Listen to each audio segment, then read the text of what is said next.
Yo, what's up? Yeah, it is July 22nd, 2021. What's up, y'all? They have let me out of the cage for yet another evening of fun and reflection. Shoot. Episode 87, Halfcast 87. Let's do it, man. Have some fun.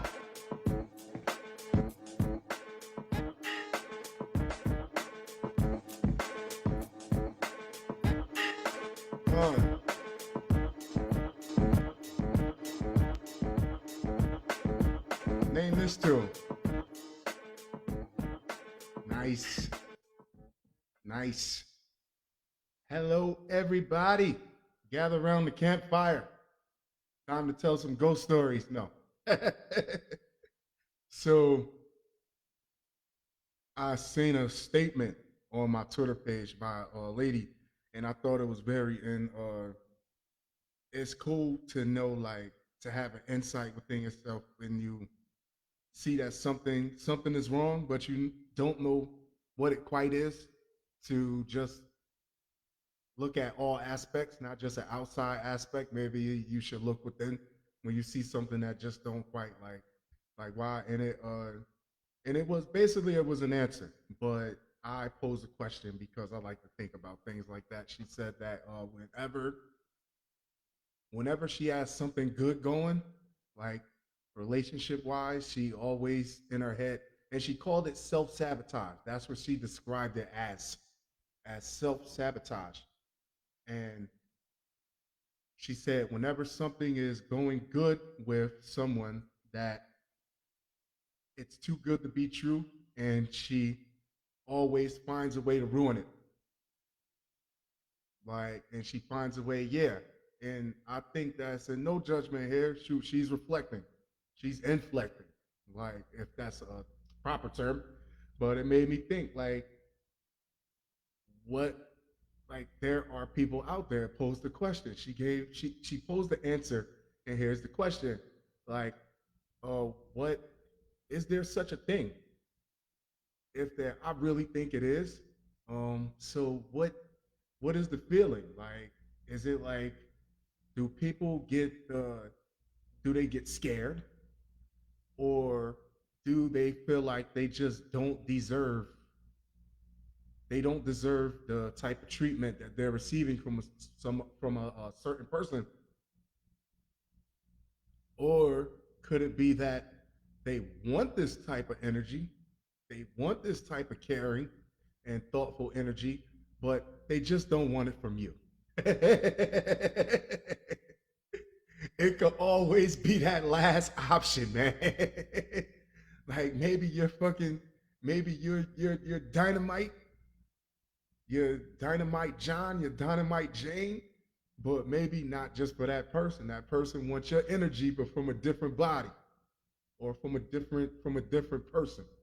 There's always, what makes people feel like when they're being treated well, is it like from previous is it like from previous interactions with other partners, or does it just seem like, or is it really like, if it's too good to be true, most likely it is, and it's a trust thing? I think that's when it becomes a trust thing. When you don't, when somebody's treating you right, oh, he got me flowers, he ain't shit. He bought me chocolates. He showed up to my job and bought me lunch, and everybody's like, "Oh, girl, you got to keep her." No, he's not. He's probably going to cheat. That type of negativity will crush a relationship. Me personally, not that I know anything about having a relationship in my damn near 40 years on this planet, me, and I can only speak for myself, is whether it lasts 2 minutes, 20 minutes, 2 days, 2 months, 2 years, 20 years. When it's mutually over, then I'm not even mad. That's all. Hey, that's all I got, babe. You could call Sally Jesse or whoever and get the rest, but that's all I got. Like, thank you for the fun times. I'm not mad in the slightest, and I'll see you around on the sunny slopes, whatever. I got some stories for y'all. What's next? Who's batting first? Ceremony, baby. Let me take a sip of my non-alcoholic beverage.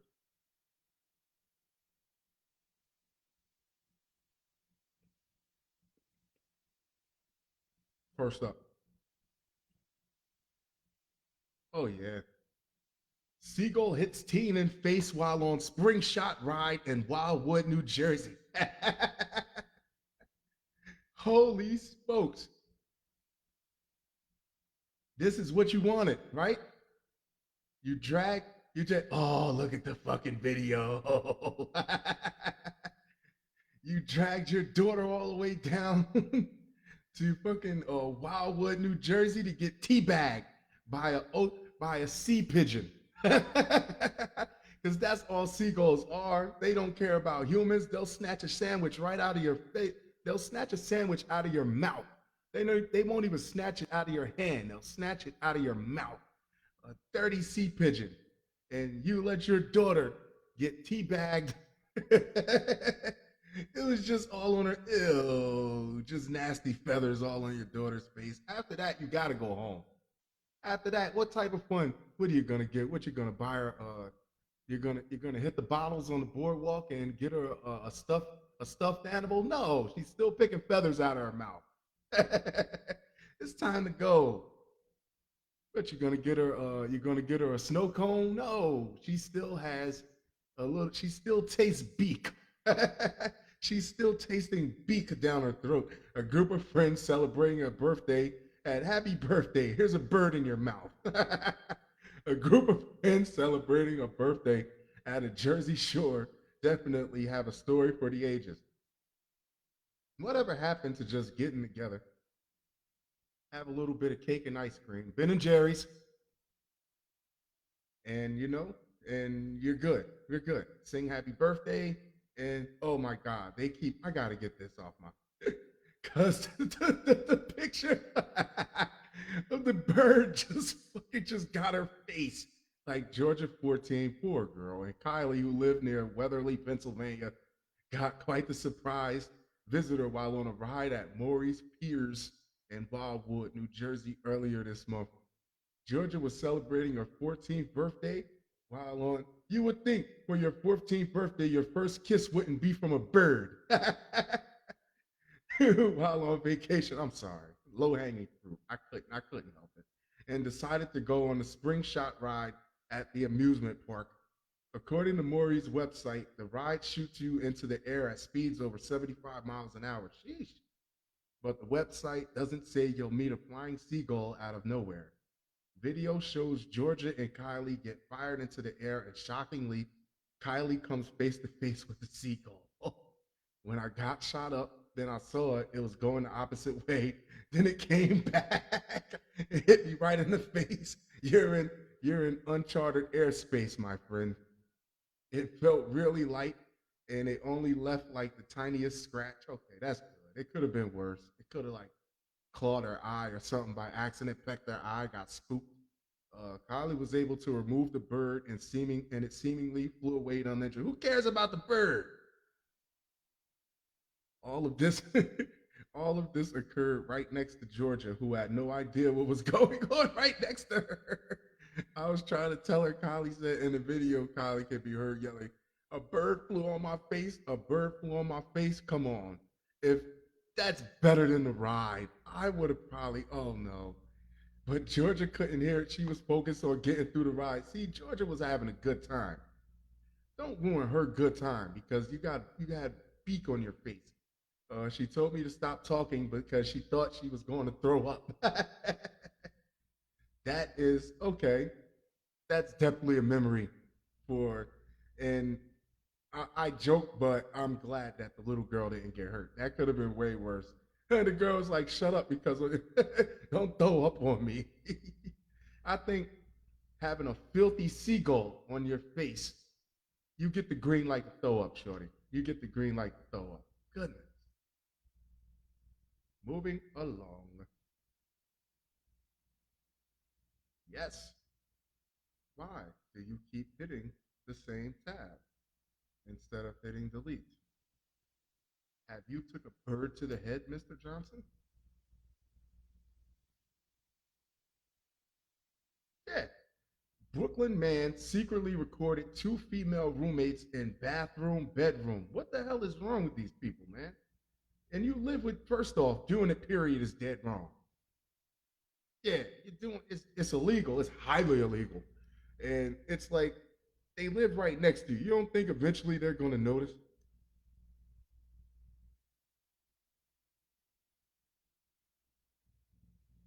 The guy who never has any company. He never has any type of female interaction, but somehow he seems just overly content. You know why he's content?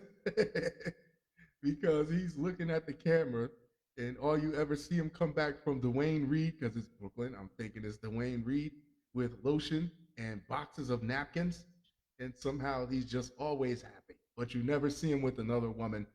That's creepy. A Brooklyn man has been indicted for. I paint a horrible picture here. The show isn't for the faint of heart. For allegedly, for alleged secretly recording two of his female roommates in their bathroom and bedroom. Damn. According to the district attorney. What's wrong with this guy, man? Thomas Tamborski, 57, of Greenpoint, is accused of 36 counts of unlawful surveillance. Whoa. This defendant is accused of a shocking invasion of privacy for allegedly surreptitiously recording his roommates during private moments. We will now seek to hold him accountable for this disturbing violation and breach of trust. Whoa. Between December 17th, 2020 and January 14th, 2021, Tamborski, who was a photographer and the building superintendent, this is a bad combination. This is a bad combination. This has to go, this has to go right up there with the teacher who goes to school just to teach young students, the gym teacher, yeah, and also who else? The guy who went to medical school just to be a gynecologist so he could just look up women's dresses all damn day, have a whole career. This goes right up there. As somebody who's a professional photographer and also has access to everybody's apartment. Yeah. This is bad. This is very bad.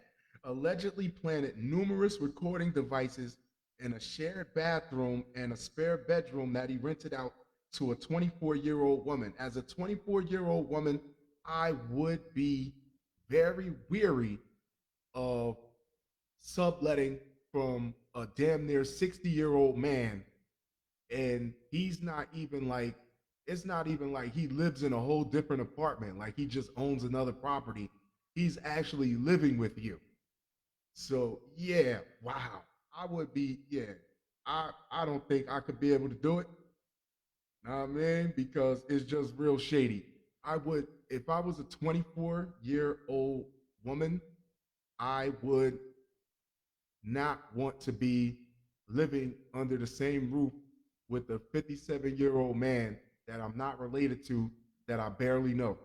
No way. No way. The investigation also revealed that between December 3rd, 2018 and December 24th, 2018, the 57-year-old had also been recording another roommate, a 33-year-old woman. Whoa. The investigation began when the 24-year-old became suspicious that someone had been going through her bedroom when she wasn't home. Yeah, up there. He got the salad tongs, fucking tossing up her panties, just doing, oh, God. When did you? Oh, God. According to the district attorney, The victim set up a camera in her bedroom on January 14th, 2021. After reviewing the first day of footage, she knew it would appear to be an infrared light, which she recognized as a camera light coming from her bedroom wall. Whoa! A press release said she reported it to the police, who recovered a camera from inside the wall. He is How many people lived there before that he was doing that to? That's always my question, is that this camera was probably in her room before she even moved in. Why he never, and I would want to ask, has he ever had any male people that rented the room? Probably not. New York NYPD officers then executed a search warrant and found numerous other recording devices and items that were used to house cameras, including two cell phones, an alarm clock. What? He had a camera and a fucking alarm clock, and air freshener, and a Sonos speaker. Yo, he had the whole place rigged up. The woman told authorities that Tamborski had repeatedly told her to leave the clock, air freshener, and speaker in the bathroom. Why? He's a goddamn perv. He's a professional perv.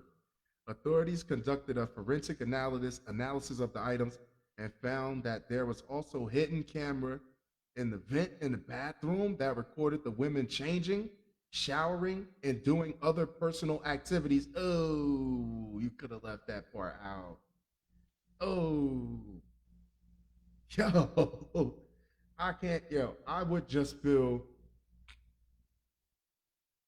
renting a room from a damn near 60-year-old person, from somebody that's more than twice my age, and he's more than happy to have me in.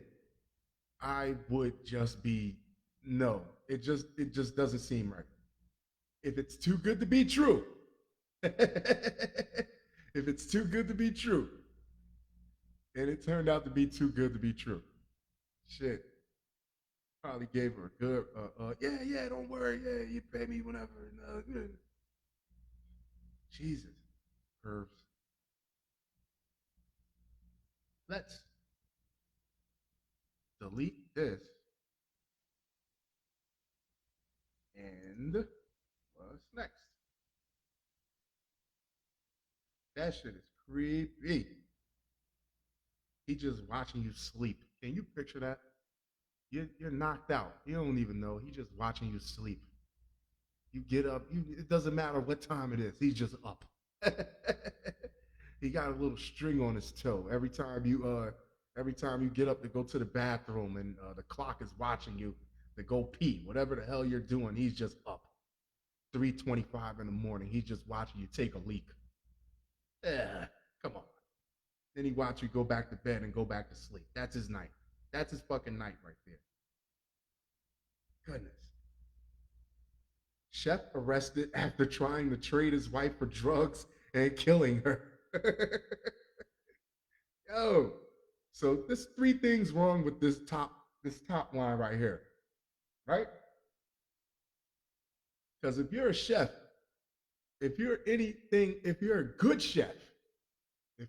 chef, right? Everybody likes to eat. If you don't have any money, the thing you should be able to do best is at least cook food for people in exchange for drugs. That's one. So that failed, obviously. Now, you're trying to get drugs, right? So what's next? What seems the more logical reason is to trade your wife. Eh, she's starting to get a few miles on her anyway.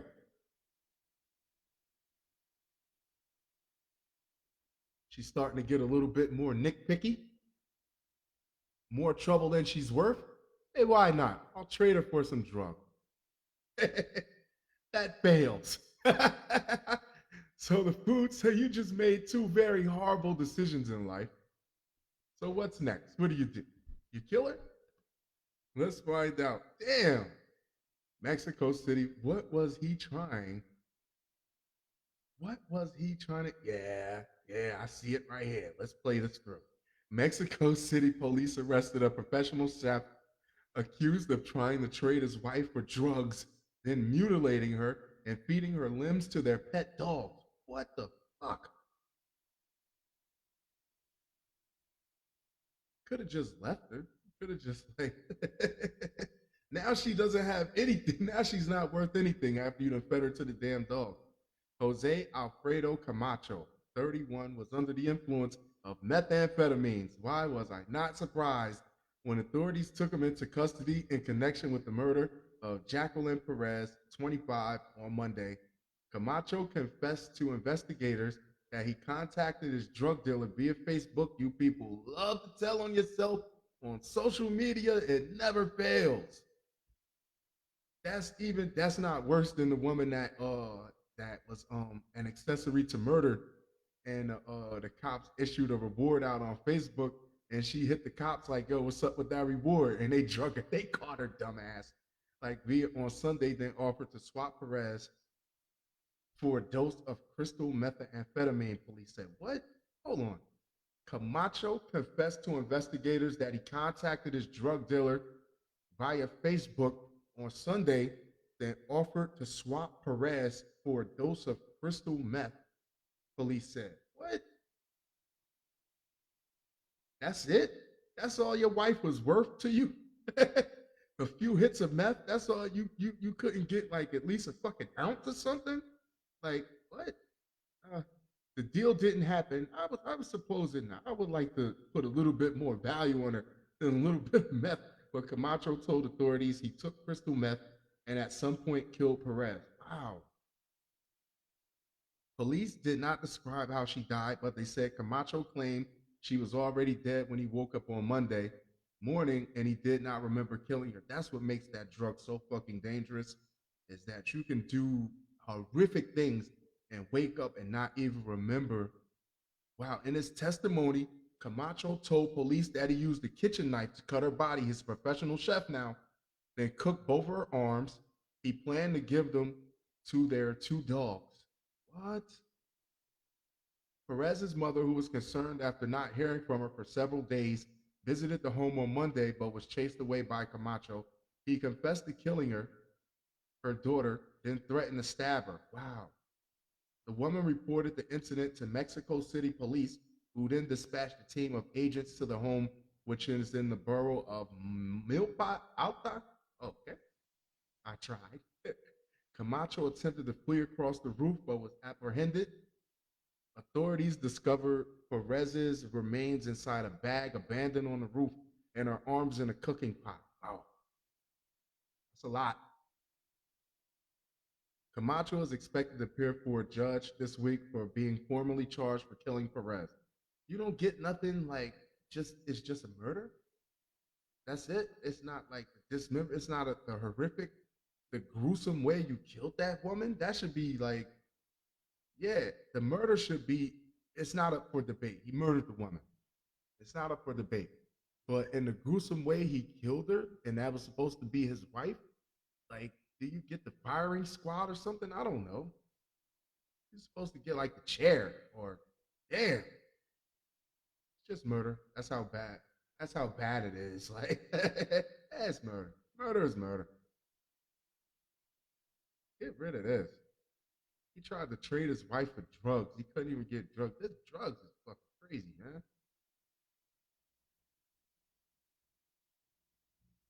Next up, California man busted in stolen porta potty truck.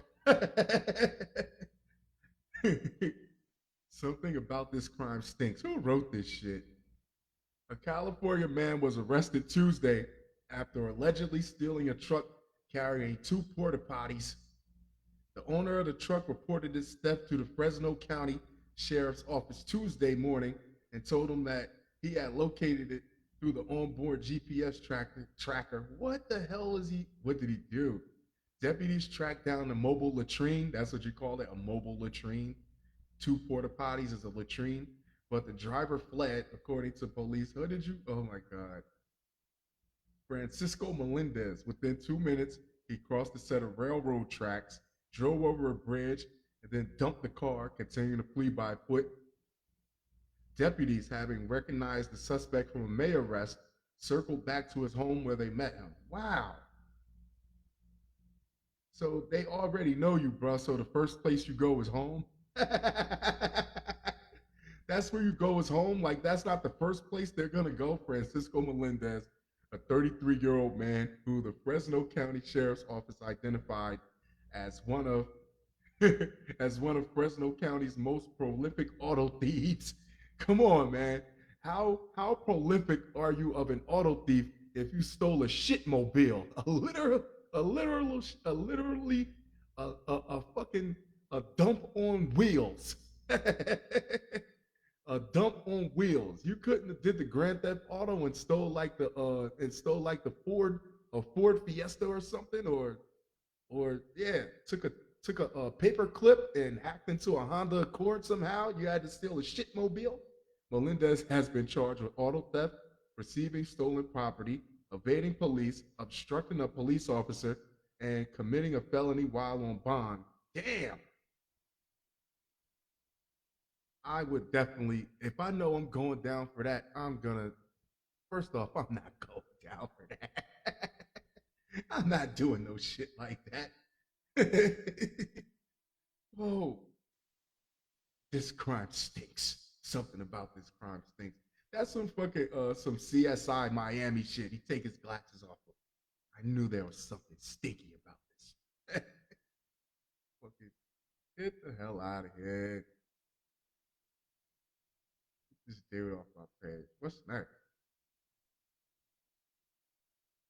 Delete that. Delete. Delete. Delete. There we go. North Dakota man tried to strangle. North Dakota man. Okay. Tried to strangle girlfriend with a yo-yo string while she was driving him to police station. There is something wrong with this. And just the top line. First off, in 2021, what is a grown man still doing with a yo-yo? I would suppose that any man that has a yo-yo in 2021 is actually using the string just for nothing else but to either strangle someone or as a cheap way to floss in between meals.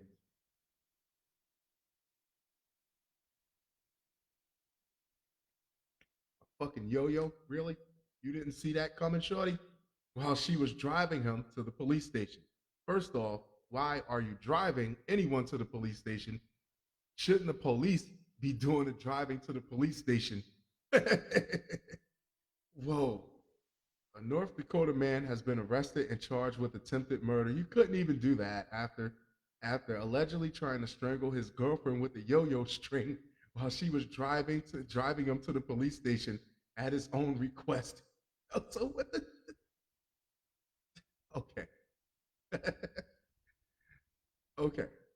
Derek Dillman has asked Michelle Kilstrom to help him turn himself into Bismarck police on a series of outstanding warrants related to driving with a suspended license and fleeing police from August and November of last year. His girlfriend obliged. Oh yes, thank you helicopters in New Brunswick for flying over my head while I'm trying to do something positive for the community. His girlfriend obliged. Somewhere along the way, however, the defendant allegedly changed his mind about surrendering to law enforcement. According, yeah, you can't change your mind now. He almost did. According to a probable cause affidavit obtained by Law and Crime, Dillman was agitated and began making threatening comments to his girlfriend of 2 years as they got closer and closer to the police station. Yeah, well, I told you, you should have just pulled over the first time. You wouldn't have these warrants. Now I got to take you to the police station. I don't have any gas. I got to get back. You don't have any money to give me gas before you get locked up, before you turn yourself in. What are we going to do? Now I got this bill. I got to go grocery shopping. And he got it. He's like, shut up, turn it.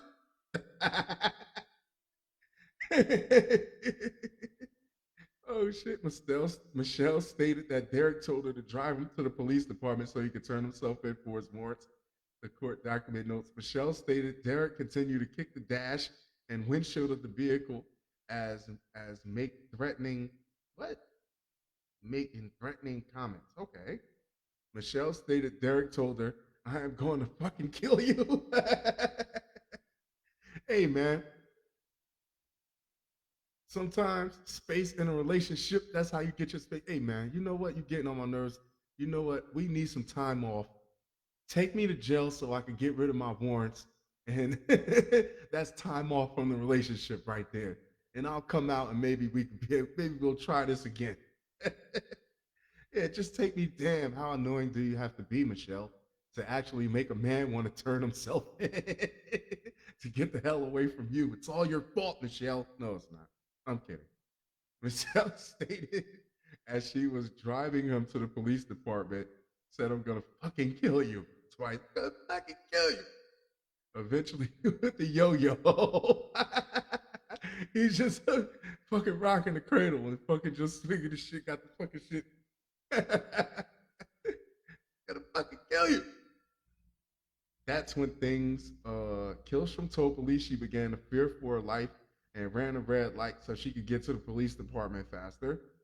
That's when things allegedly took a turn to the truly violent. Michelle stated after she ran the red light, Derek wrapped a yo yo string around Michelle's neck. This is not funny, and I don't condone this, but it's a little funny. I'm sorry. Just as a yo yo and cinched the string in an attempt to kill her as she was turning into the parking lot at the police department. Hey, Derek, you should have did that a little bit earlier. Maybe you would have got off. I don't know. Please don't do that. Michelle told police that Derek had modified the string to be used as a garrote. Yeah, I'm telling you, anybody walking around with a fucking yo-yo in a pocket, 2021, it has to be nothing but some type of fucking murder weapon. As he believes, uh, as he believes the string can slice off a human head. No, it can't. Stop it. But he was watching movies, probably smoking meth, probably did a little bit of cocaine before he, yeah, did a bump, did a bump before he went to go turn himself in, and the shit wore off when he got there. It was like, no, I don't want to go to jail anymore. I don't want to go to jail.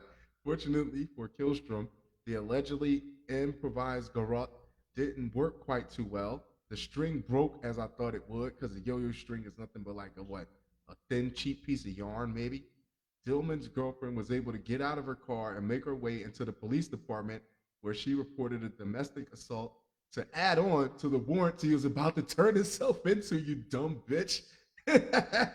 Stupid. Michelle suffered injury from the string, and I observed marks going around her whole neck.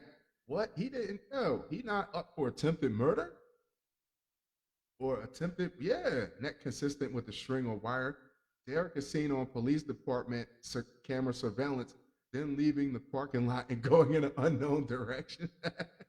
Later that afternoon, Dillman was allegedly spotted riding a mini bike that is not required to be licensed or registered in North Dakota.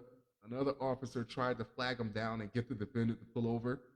Dillman, what? Dillman allegedly responded, I have to get to the Capitol and fled.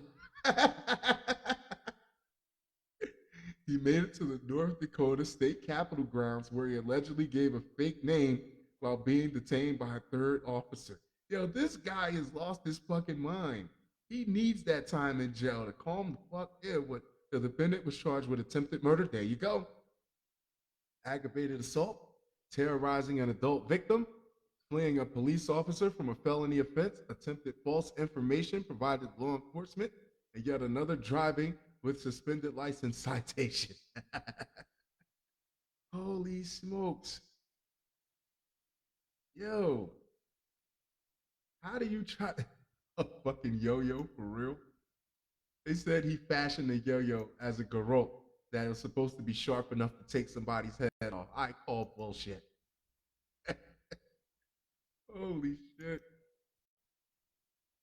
Oh, this is my last story for the night. How we doing on time? 35 minutes. Woman comes home to strange man wearing her clothes and cooking dinner. You know, in some cultures, they call that a husband, Missy.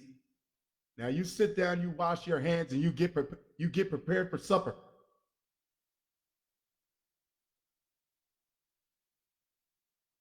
Ungrateful. Oh. And here in the States, a man here in the States, when a woman comes home to a strange man wearing her clothes, it's called a TikTok challenge.